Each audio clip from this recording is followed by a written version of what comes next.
Beneath the windswept moorlands of an island at the edge of the known world, something ancient is waiting for you. Not in a museum, not in a textbook, not in the cold columns of a history lesson, but in the stone itself. In the chalk beneath your feet, in the fog rolling off a Scottish loch, in the quiet hum of a cathedral that has been standing since before your great-great-grandmother was born. Tonight, we're going to walk together through 5,000 years of one extraordinary island. An island that, against all reasonable expectation, shaped the language you speak, the laws you live by, and the dreams that still echo across the world. As we wander through the long corridors of British history, let the weight of all those centuries settle gently on your shoulders like a warm, familiar cloak. Let the distant sound of hammer on stone, of oar on water, of bells ringing through morning mist slow your thoughts and soften the edges of your day. There is nothing to do now but listen, and let the island tell its story as you drift into a deep and restorative silence. The island we call Britain did not begin as a place of glory. It began, as most great things do, in silence and in ice. For hundreds of thousands of years, long before any human hand had touched its hills, glaciers crept across what would one day be England and Scotland and Wales, grinding the rocks smooth, carving valleys that would become rivers, sculpting a landscape that felt, even then, like it was being prepared for something.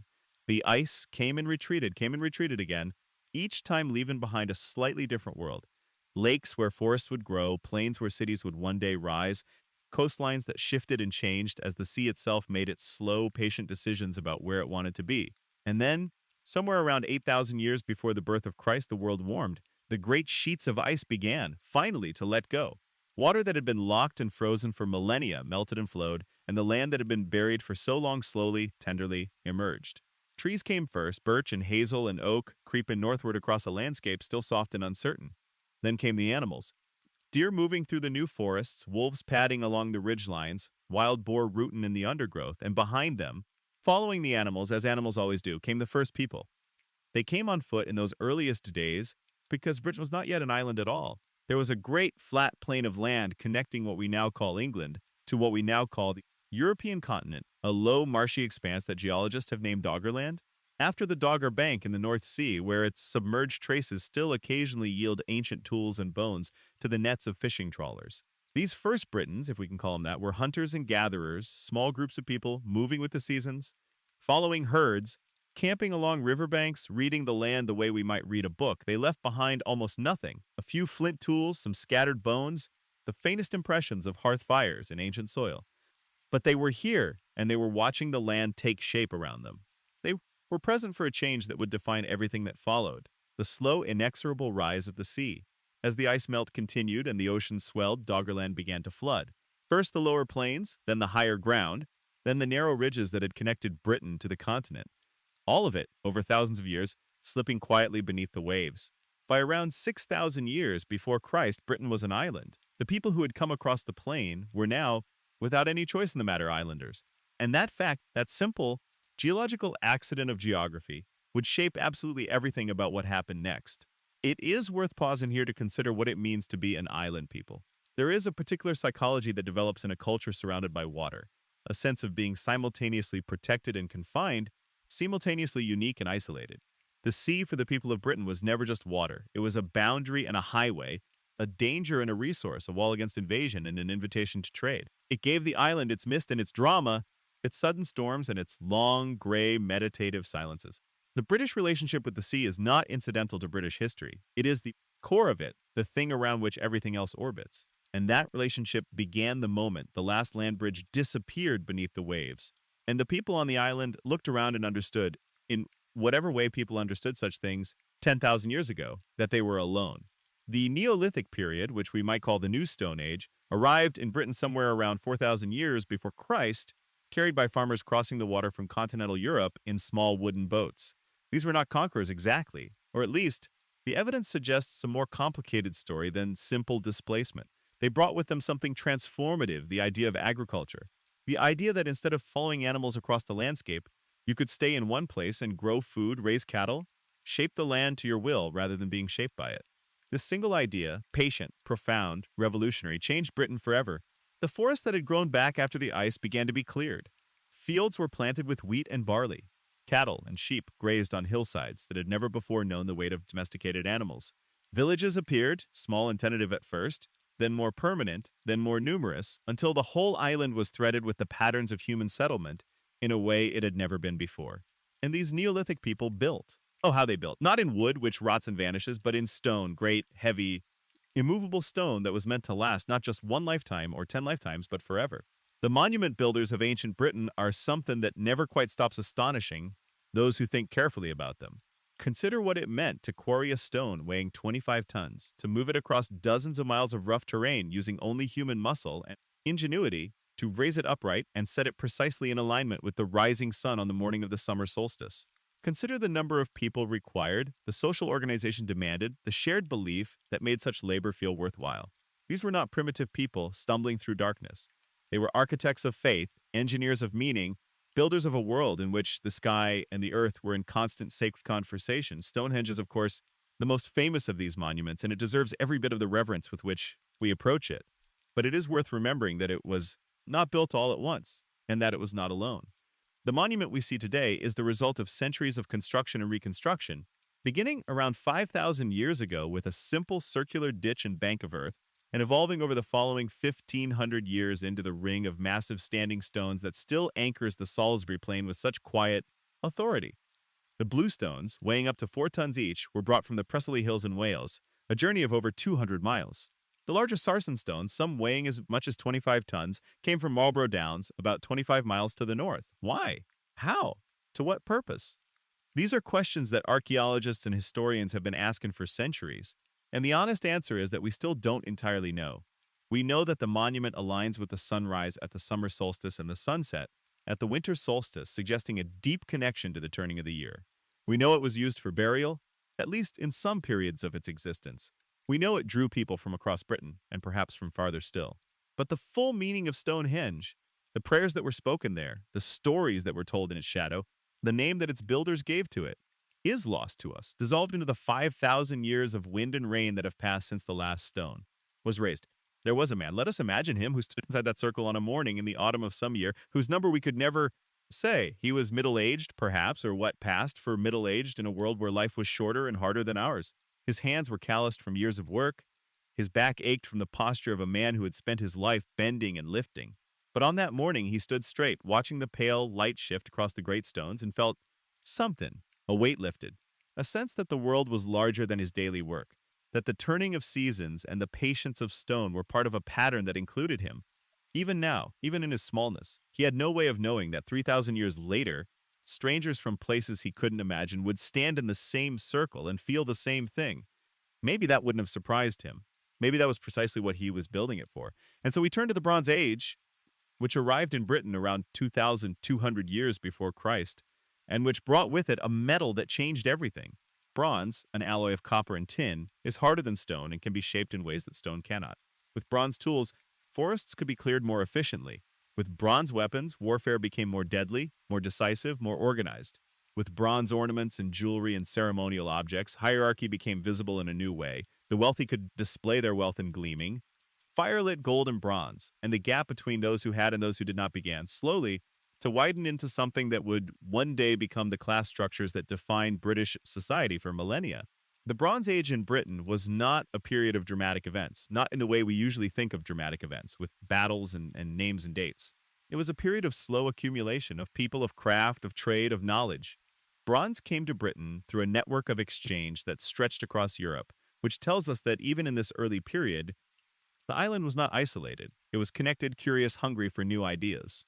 But there is more to consider when we speak of these ancient centuries, and that is the question of who these people actually were in the most physical sense.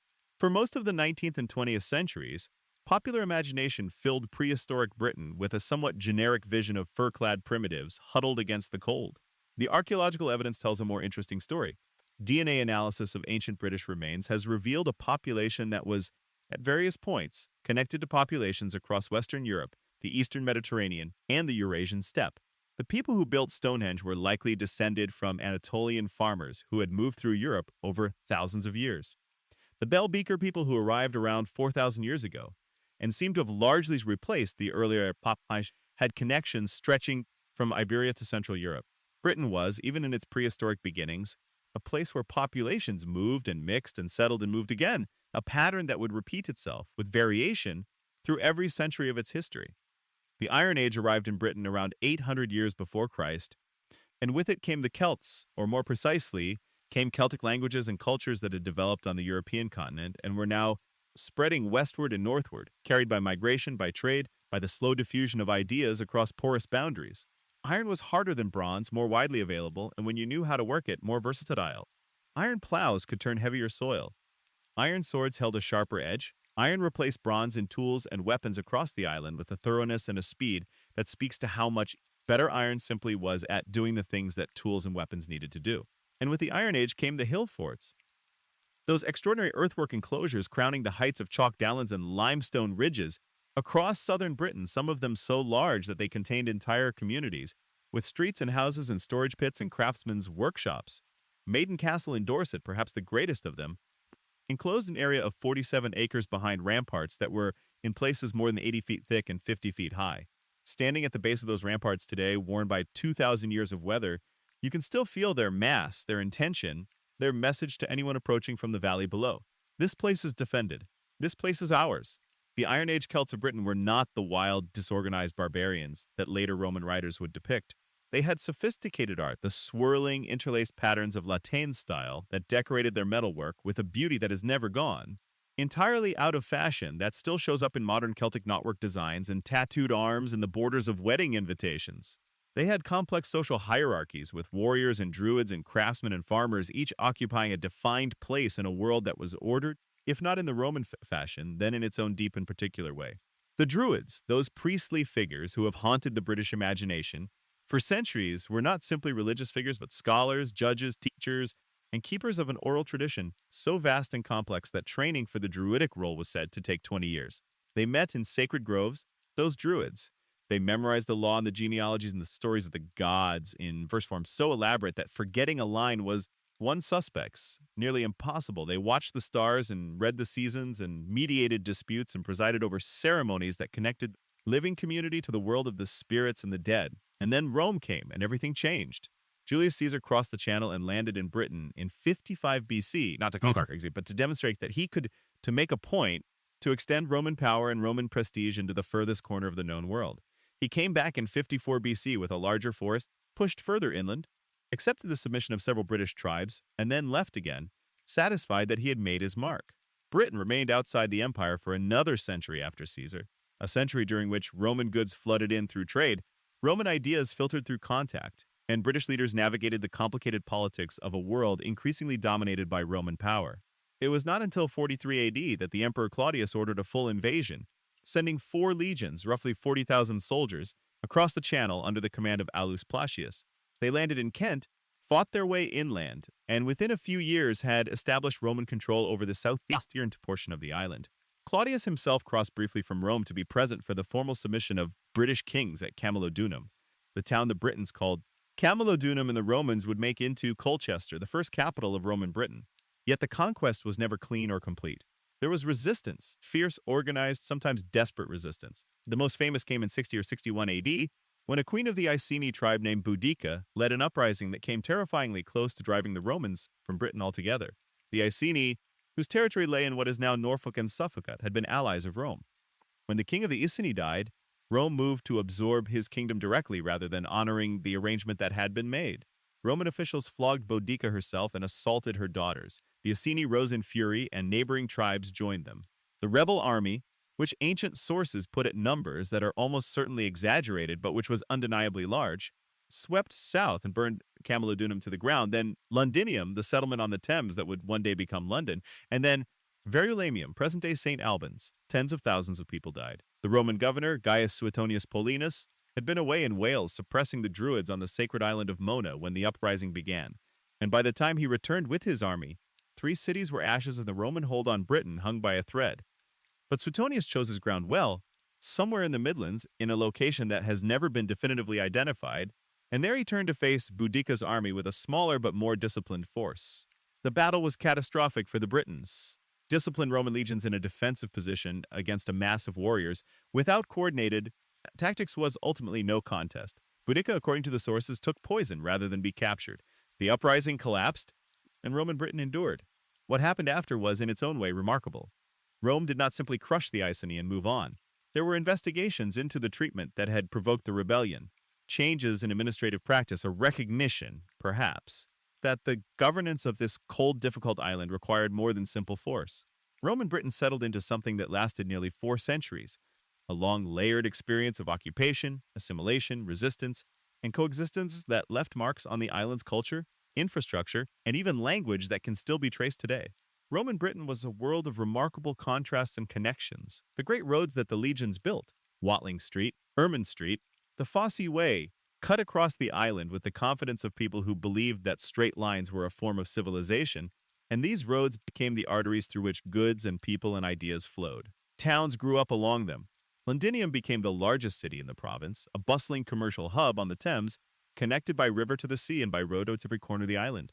Aquae Sulis, the town that grew around the natural hot springs in what is now Bath, became a place of healing and pilgrimage, where people suffering from illness and injury came to soak in the mineral-rich waters and pray to the goddess Sulis Minerva, a hybrid deity that blended the British goddess of the spring with the Roman goddess of wisdom and healing. The baths there were extraordinary, a complex of pools and changing rooms and temples that represented Roman engineering at its most confident and comfortable, and which still, 2,000 years later, draw visitors from around the world to stand at the edge of the warm green water and feel the presence of all the centuries that have bathed in the same steam. A soldier named Marcus, a second-generation Briton whose father had come from Gaul and whose mother was from a tribe in the west of the island, was stationed at Hadrian's Wall in the 2nd century. He had never seen Rome, and Rome to him was more an idea than a place, a word that meant order and duty and the particular satisfaction of a well-maintained fortification. He walked the wall each morning in the gray northern light, watching the mist roll across the hills beyond the northern edge of the empire, and he wondered sometimes what was out there. He knew the tribes on the other side, Caledonians, the Romans called them, were not so different from the Britons south of the wall, and yet they were outside, and he was inside, and that distinction had organized his entire life. He had friends among the local Britons who supplied the wall's garrison with food and fuel and goods. He had a woman in the Vicus, the civilian settlement that had grown up along the southern edge of the wall, and a son he saw on his rest days. He didn't think of himself as Roman, exactly, or British, exactly. He thought of himself as himself, which was the most complicated and most honest thing he could be. Hadrian's Wall, which the Emperor Hadrian ordered built beginning in 122 AD, stretching 73 miles from the Solway Firth in the west to the mouth of the River Tyne in the east, is one of the most extraordinary constructions of the ancient world. It was not simply a wall. It was a system, with forts, mile castles, turrets, ditches, supply roads, and civilian settlements strung along its length, garrisoned at its height by perhaps 15,000 soldiers drawn from across the empire, from Syria, from North Africa, from the Danube frontier, from the Rhine. Inscriptions found along the wall record the presence of Batavians, Tungrians, Spaniards, Dalmatians, a cosmopolitan military community at the edge of the world, standing watch in the cold northern rain with the equipment and the discipline of an organization that had, at its peak, proved itself capable of building roads through mountains and bridges across the greatest rivers in Europe. The wall stood, in one form or another, for nearly 300 years. It was never entirely impenetrable. The Caledonians broke through on more than one occasion, but it endured, and it defined the northern limit of Roman civilization in Britain with a permanence that the landscape has never quite absorbed. Even today, walking along the ridge where the wall once ran, you can feel the intention of it, the will behind it, the human desire to draw a line between here and there, between known and unknown, between the world as it was and whatever lay beyond. By the time the 4th century arrived, Rome was groaning under pressures it could no longer manage. The empire was too large, its frontiers too extended, its treasury too strained by the cost of maintaining armies on a dozen borders simultaneously. Britain, always peripheral to Rome's central concerns, felt these pressures in the steady withdrawal of troops, pulled away to fight on the continent, to support one claimant to the imperial throne or another, to deal with crises that seemed, to the decision-makers in Rome, more urgent than the cold northwest frontier. And then, in 410 AD, came the moment that historians have marked as the end of Roman Britain. The Emperor Honorius, besieged in Ravenna by the Visigoths, sent a letter to the cities of Britain telling them to look to their own defense. This was not, to be fair, a dramatic announcement of withdrawal. It was more of an acknowledgement that the empire had nothing left to give. The legions had been leaving for decades. The administrative and military infrastructure of Roman Britain had been hollowing out slowly, like a great building whose interior timbers are slowly rotting while the facade remains. What happened next was not a sudden catastrophe, but a slow transformation, a gradual dissolution of the Roman order and the emergence of something new, something that would take centuries to settle into recognizable form. The period that follows the end of Roman Britain is one of the most debated and most shadowy in the island's history. We used to call it the Dark Ages, which is not entirely fair. It was dark in the sense that we have less written evidence from this period than from what came before or after, not necessarily dark in the sense of being a time of uniform misery and decline. What we know is that the post-Roman centuries in Britain were a time of significant movement and change, of peoples migrating, of kingdoms forming and dissolving, of cultures mixing and sometimes clashing, of Christianity spreading through the western portions of the island while pagan Anglo-Saxon settlers established themselves in the east. The Angles, Saxons and Jutes who began arriving on Britain's eastern shores in the 5th century, sometimes invited as mercenaries, sometimes arriving as migrants seeking new lands, sometimes as raiders who stayed, brought with them a Germanic culture and a Germanic language that would, over the following centuries, evolve into something we can recognize as the ancestor of English.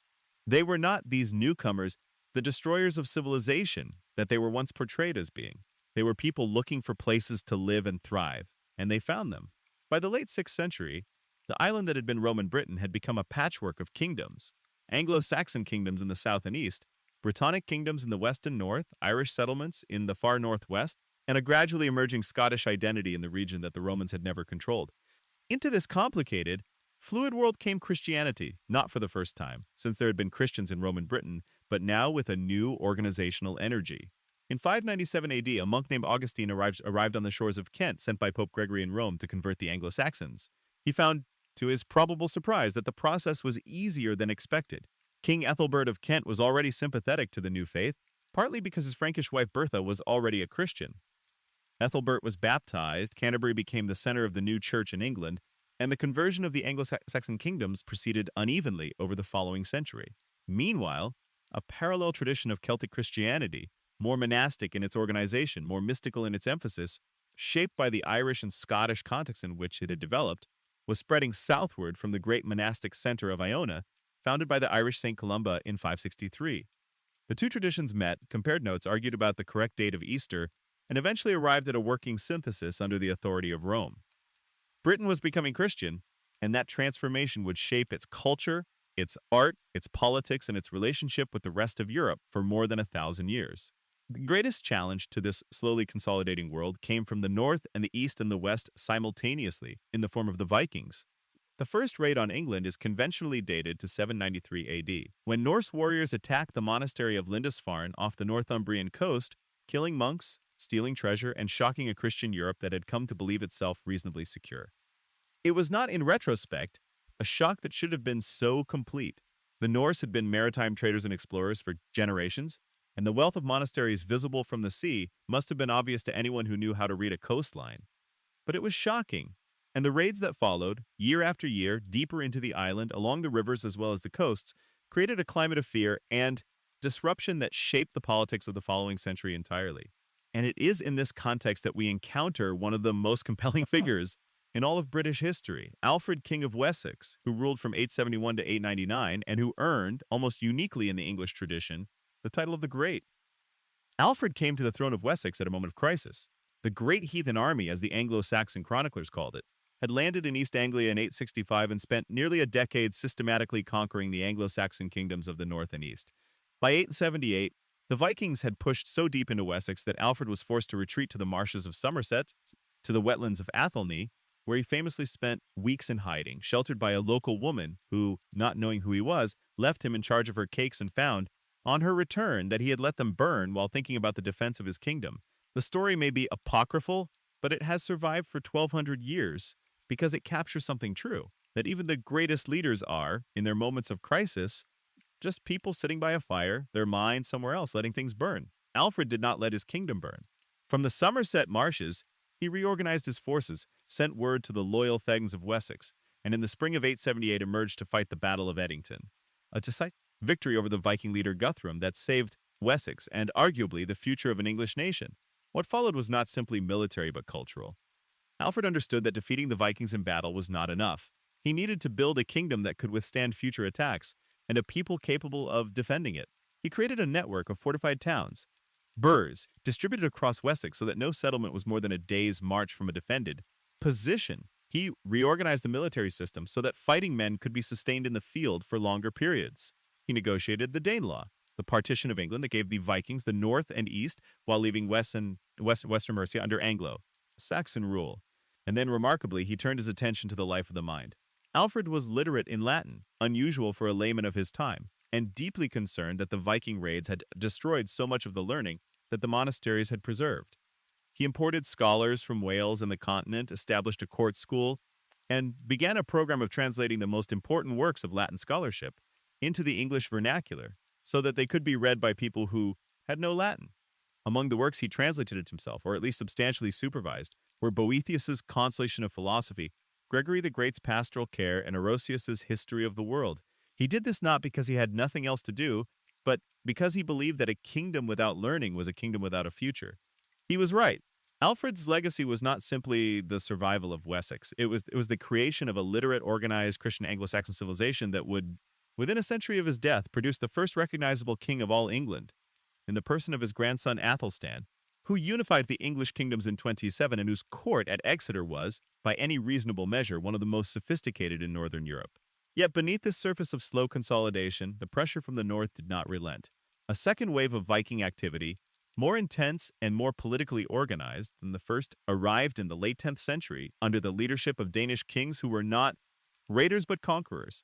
Svein Forkbeard, king of Denmark, launched repeated campaigns against England in the 990s, and in 1013 he achieved what the great heathen army had never quite managed, the complete conquest of the country.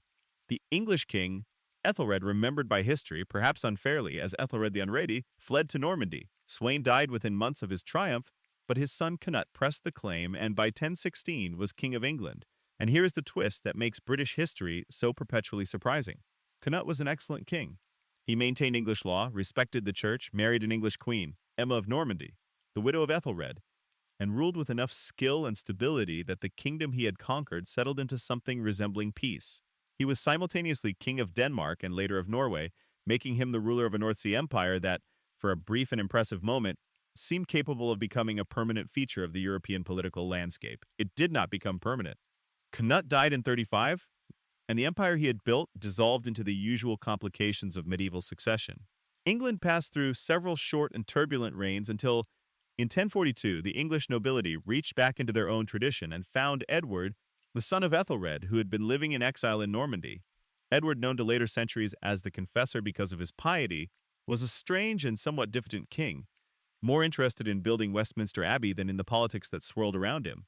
He died in January 1066 without an heir, and that absence of an heir set in motion the most consequential sequence of events in the entire history of the island. 3 men claimed the English throne after Edward's death.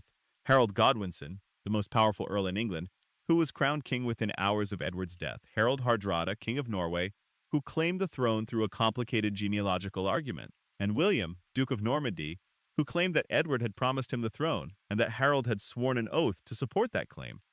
What followed in 1066 was, in essence, a collision of 3 worlds: the Anglo-Saxon tradition, the Norse tradition, and the French-speaking Norman world that had grown up in northern France from Viking settlers who had, over a century and a half, absorbed so completely into French culture that they now spoke French, organized themselves along French feudal lines, and built churches in the Romanesque style. Harold defeated Hardrada at Stamford Bridge in Yorkshire on September 25th, 1066, a decisive victory that seemed for a moment to have resolved the question. And then 4 days later, William's army landed in the south. Harold marched his exhausted army the length of England in 9 days and met William at the hill that would come to be known as Battle, near Hastings, on October 14th, 1066. The battle lasted all day, an extraordinary thing, since medieval battles were often decided in an hour.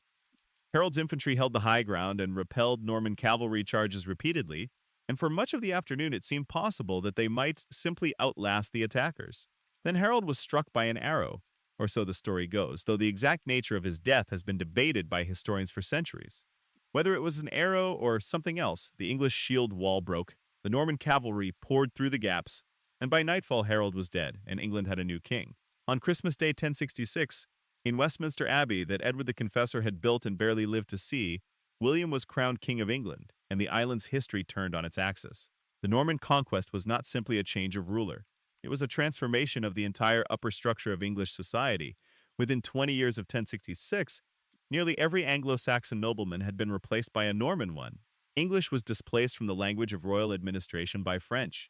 The church was restructured along continental lines, its leading positions filled by men from Normandy and France. Castles, that quintessentially Norman institution, the stone-built statement of military dominance over a conquered landscape, appeared across England with extraordinary speed, their towers rising above the towns they both protected and controlled. The Tower of London, begun by William himself, was the most powerful of these, and it still stands on the north bank of the Thames, its white stone gleaming in the London light, a monument to the fact that power, once established, has a tendency to endure. And yet the conquest did not erase what came before. It layered itself over the Anglo-Saxon world without entirely replacing it. The English language survived, changed, transformed, enriched by thousands of French and Latin words, bent and reshaped by centuries of contact with the new ruling class, but fundamentally continuous with the tongue that Alfred had translated Boethius into English law survived, adapted and systematized under Norman influence, but retaining its essential character. The parish system of the church survived, the villages survived, the fields and the rivers and the hedgerows survived. England after 1066 was different, yes, profoundly different in many ways, but it was still recognizably England. By the time of the 12th century, the island was a place of remarkable energy and complexity. The Norman kings ruled England, but were also dukes of Normandy, which meant they spent as much time in France as in England and thought of their realm as a cross-channel empire rather than a single island kingdom. The tension between English and French identity, between the land and its people on one side of the water and the political ambitions of a French-speaking elite on the other, would drive English politics for the next 3 centuries. It produced the Magna Carta in 1215 when the barons of England forced King John to acknowledge that even a king was bound by law, a document that is often described as the foundation of constitutional government, and that was, in its immediate context, much more specific and practical than that grand description suggests, but which established a principle that would prove extraordinarily durable. It produced the 100 Years' War, that exhausting, punctuated conflict with France that dragged on from 1337 to 1453 and produced, among other things, the extraordinary figure of Joan of Arc on the French side and the military genius of the Black Prince on the English. It produced, in the end, the loss of England's French territories and the turning of English political attention back to the island itself, a retreat that, in retrospect, looks like the beginning of something rather than the end. The Black Death arrived in Britain in 1348, carried by fleas on rats on merchant ships from the continent. It swept through the island with a devastation that is almost impossible to grasp. Estimates suggest that between a third and a half of the entire population of England died within 2 years. Whole villages were abandoned. Families were destroyed in a matter of weeks. The social and economic structures of medieval England, built over centuries on the assumption of a stable labor supply, were shaken to their foundations. Labor became scarce, and scarce labor was valuable labor. Peasants who survived the plague found themselves in a stronger bargaining position than any of their ancestors had ever known. The rigid hierarchies of the feudal system began slowly to loosen. The social world that emerged from the Black Death was not the same as the one that entered it, and that difference would express itself in the following century in a restlessness and a questioning spirit that helped to make England receptive to new ideas about religion, about learning, about the proper relationship between the individual and the structures of authority. The 15th century was, in political terms, one of the most chaotic in English history. The Wars of the Roses, the dynastic struggle between the House of Lancaster and the House of York for control of the English crown, consumed the latter half of the century in a series of battles, reversals, betrayals, and executions that reads, at this distance, almost like a long and particularly violent game of chess. Kingship passed back and forth between the two houses with dizzying frequency. The final act came at the Battle of Bosworth Field in 1485, where Henry Tudor, a Lancastrian claimant with a somewhat tenuous genealogical claim but a very determined army, killed the last Yorkist king, Richard III, and crowned himself Henry VII.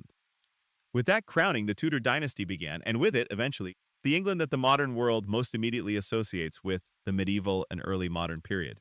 Henry, who inherited the throne from his father in 1509, is one of the most famous monarchs in world history, and his fame rests on a paradox. He began his reign as a devout Catholic, a scholar and a musician who was praised by humanists across Europe as the ideal Renaissance prince, and he ended it as the man who had broken the English church from Rome, dissolved the monasteries, executed 2 of his 6 wives, and transformed the religious and institutional landscape of England more completely than any monarch before or since. The break with Rome, driven in its immediate occasion by Henry's desire to annul his marriage to Catherine of Aragon and marry Anne Boleyn, had consequences that stretched far beyond any single marriage.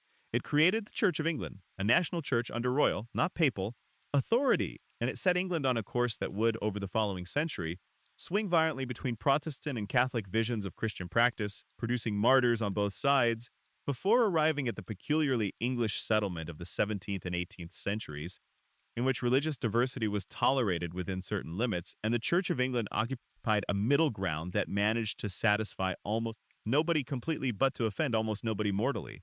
Henry's daughter Elizabeth, who came to the throne in 1558 after the short and bloody reign of her Catholic half-sister Mary, gave her name to an era, the Elizabethan age, that extraordinary flowering of English literature, drama, exploration, and national confidence that filled the last 4 decades of the 16th century, was built on foundations that were not, in truth, entirely stable. Elizabeth's England was a small, not particularly wealthy country, recently divided by religious conflict, threatened by the great Catholic powers of Spain and France, uncertain of its place in a world that was being remade by the voyages of discovery. And yet, from that precarious foundation, something remarkable grew. William Shakespeare was writing his plays. Francis Drake was circumnavigating the globe. Richard Hakluyt was compiling his great collection of travel narratives, making the wider world imaginatively available to English readers. Sir Walter Raleigh was attempting to establish English settlements in the Americas.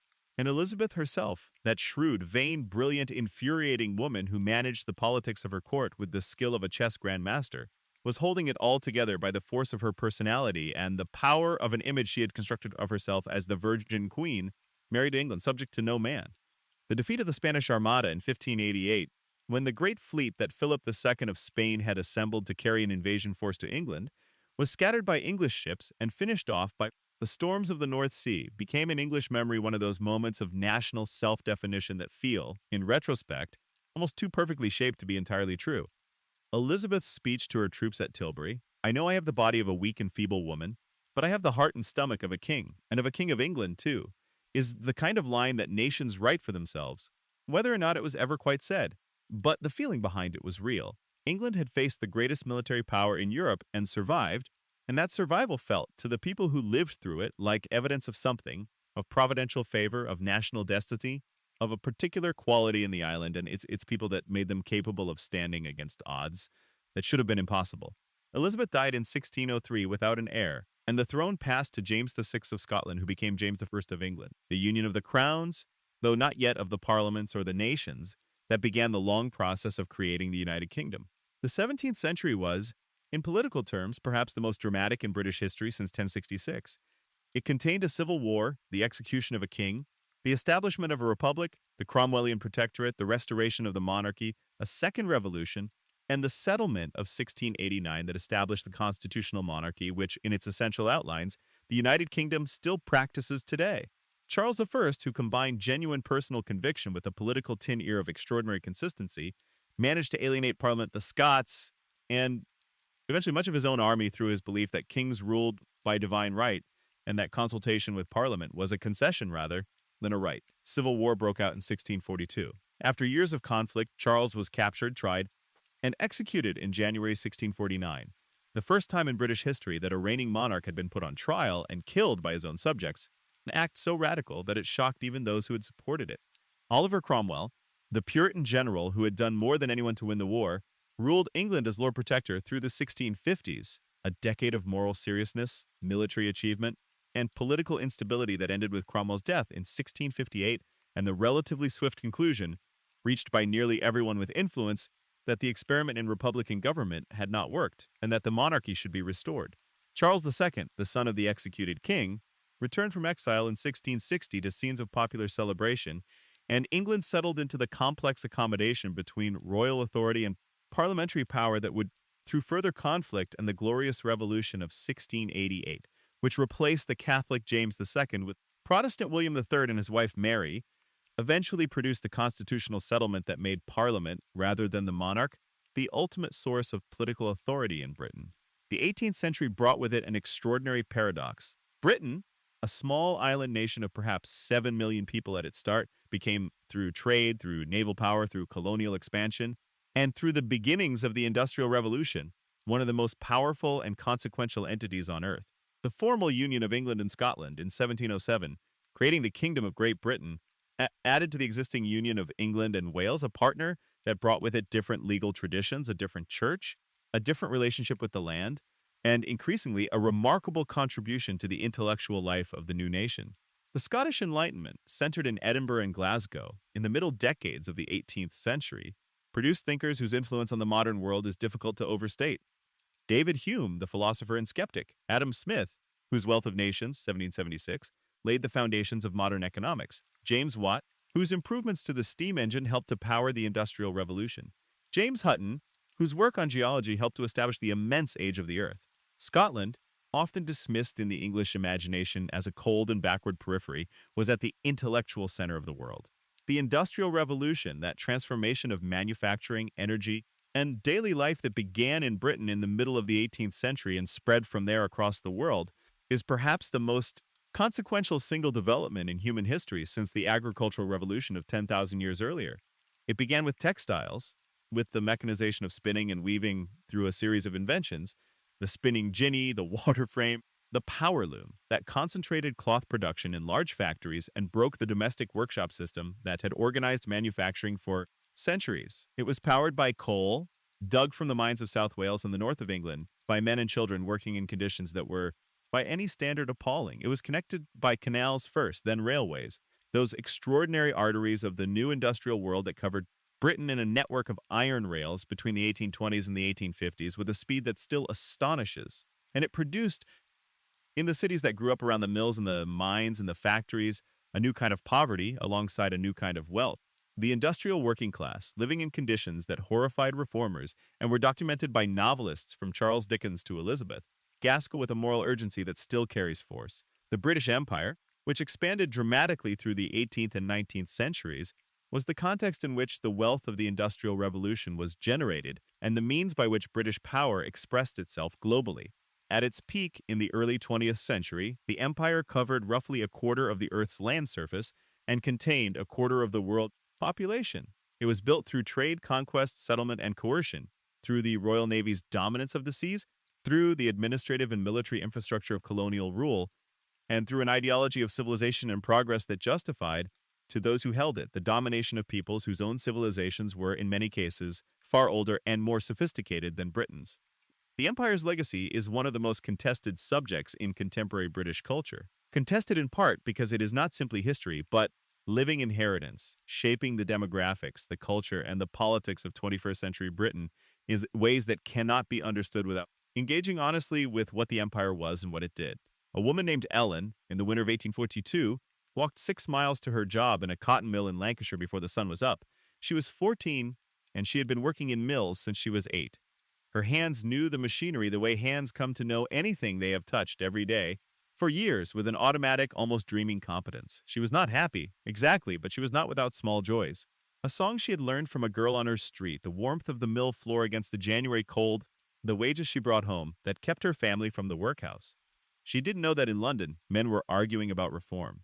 She didn't know that a decade later, new laws would limit the working hours of women and children in factories. She didn't know that her granddaughter would vote, or that her great-granddaughter would go to university. She knew the mill. She knew the walk home in the dark, and she knew that on Sunday she could rest. Britain in the 19th century was a country of extraordinary contradictions. The wealthiest nation on earth, and one with grinding poverty at the base of its social structure, a pioneering democracy, and one that excluded women and most working-class men from political participation for most of the century. An empire that prided itself on spreading civilization, and one that practiced slavery until 1833 and maintained colonial rule through violence and dispossession. The Victorian era, named for the Queen who reigned from 1837 to 1901, the longest reign in British history to that point, was an age of confidence and anxiety simultaneously, an age in which the scientific achievements of Darwin and Faraday and Maxwell undermined the religious certainties that Victorian society leaned on, even as Victorian engineers and entrepreneurs remade the physical world with a boldness that felt, to those living through it, almost like magic. The 2 world wars of the 20th century marked, in ways that are still being processed by British culture, the end of one kind of Britain and the beginning of another. The First World War, from 1914 to 1918, killed nearly 1 million British soldiers and left a wound in the national psyche that the literature and poetry of the period, Owen, Sassoon, Graves has made accessible to every subsequent generation. It was supposed to be the war to end all wars, and instead it created the conditions for the second. The Second World War, from 1939 to 1945, brought a different kind of war to Britain. Air raids on London and Coventry and other cities, the evacuation of children from urban areas to the countryside, the rationing of food and fuel, and the particular social leveling that comes when everyone, regardless of class, is sharing the same danger and the same privations. Churchill's speeches, delivered at moments of genuine national crisis, managed to give to ordinary suffering a dignity and a meaning that carried people through the worst of it. The Battle of Britain, fought in the skies over southern England in the summer of 1940, when the Royal Air Force, outnumbered but unbowed, repelled the Luftwaffe's attempt to establish air superiority and open the way for a German invasion, became another of those moments of self-definition that the British returned to again and again. The sleepless, the young men climbing into their Spitfires and Hurricanes in the gray dawn. The post-war settlement transformed Britain as fundamentally as the Industrial Revolution had. The National Health Service, established in 1948 under the Labour government of Clement Attlee, embodied a principle that had been argued for decades, that medical care should be available to every person in Britain, regardless of their ability to pay, free at the point of use. It was a radical idea in practice as well as in principle, and it has remained, through decades of political argument and financial pressure, one of the most beloved and fiercely defended institutions in British public life. The welfare state more broadly, unemployment insurance, pension provision, free secondary education, created a social contract that acknowledged the obligations of the community to its individual members in ways that would have been unthinkable to the Victorian Poor Law Commissioners who had designed the workhouses of a century before. The empire, meanwhile, was dissolving. India gained independence in 1947, and in the following decades, one by one, the colonies and protectorates that had constituted the British Empire became independent nations. The process was sometimes peaceful, sometimes violent, always complicated by the tangled legacies of colonialism. Britain entered a period of readjustment, of asking, with varying degrees of honest self-examination, what it was now, what its place in the world was, what it owed to the peoples it had ruled, and what they owed in return. Commonwealth immigration in the 1950s and 1960s brought to Britain people from the Caribbean, from South Asia, from Africa, people who came, many of them, in response to explicit invitations to fill labor shortages in the post-war economy, and who found a country that was not always prepared to extend to them the welcome it had advertised. The Britain that emerged from these decades was more diverse, more complicated, more contested in its sense of national identity than the Britain that had entered the Second World War. Oh, it was also in many ways more interesting. The 21st century has continued to present Britain with questions it finds difficult to answer. The 2016 referendum on membership of the European Union, which Britain had joined in 1973, produced a result that divided the country along lines of age, education, region, and attitude toward change in ways that reveal deep tensions in British society. The vote to leave the European Union and the years of political turmoil that followed was in many ways a confrontation with questions about identity and sovereignty and the meaning of Britishness that had been building for decades. Whether the answers arrived at will prove, in the long view of history, to have been wise is not yet a question that history is ready to answer. And so we arrive at the question that has been beneath all of this, running through every century and every story like a river beneath the ground. What is this place, this island really? What is it that makes Britain Britain across all the centuries of conquest and settlement and invention and loss? It is not a simple thing, and it would be dishonest to pretend otherwise. Britain has been shaped by Celtic and Roman and Anglo-Saxon and Viking and Norman and French and South Asian and Caribbean and African and European influences, layered over each other like the strata of the chalk cliffs at Dover, each layer visible in the landscape and the language and the culture of the present moment. It is an island that has produced Shakespeare and Darwin and Newton and Wren, that has given the world parliamentary democracy and the common law and the Industrial Revolution, and also an island that built its wealth partly on slavery and colonialism and the exploitation of peoples it deemed inferior. It contains within itself contradictions that it has never quite resolved, proud and self-deprecating, confident and uncertain, open and insular, forward-looking and obsessed with its own past. Perhaps that unresolved quality is part of what makes British history so endlessly fascinating to those who engage with it seriously. It is not a history that closes neatly, that arrives at a settled conclusion. It is a history in progress, still being written, still being argued about in Parliament and in newspapers and in university seminars and in the ordinary conversations of people trying to make sense of the country they live in. The stones of Stonehenge and the towers of the Tower of London and the railings of the Houses of Parliament are not relics of something finished. They are the material inheritance of a living, changing, arguing, contradicting, surprising civilization that has been shaping and reshaping itself for 5,000 years and shows no signs of stopping. It is worth pausing here, in the quiet of this late hour, to let that thought settle. 5,000 years, longer than any living person can truly imagine.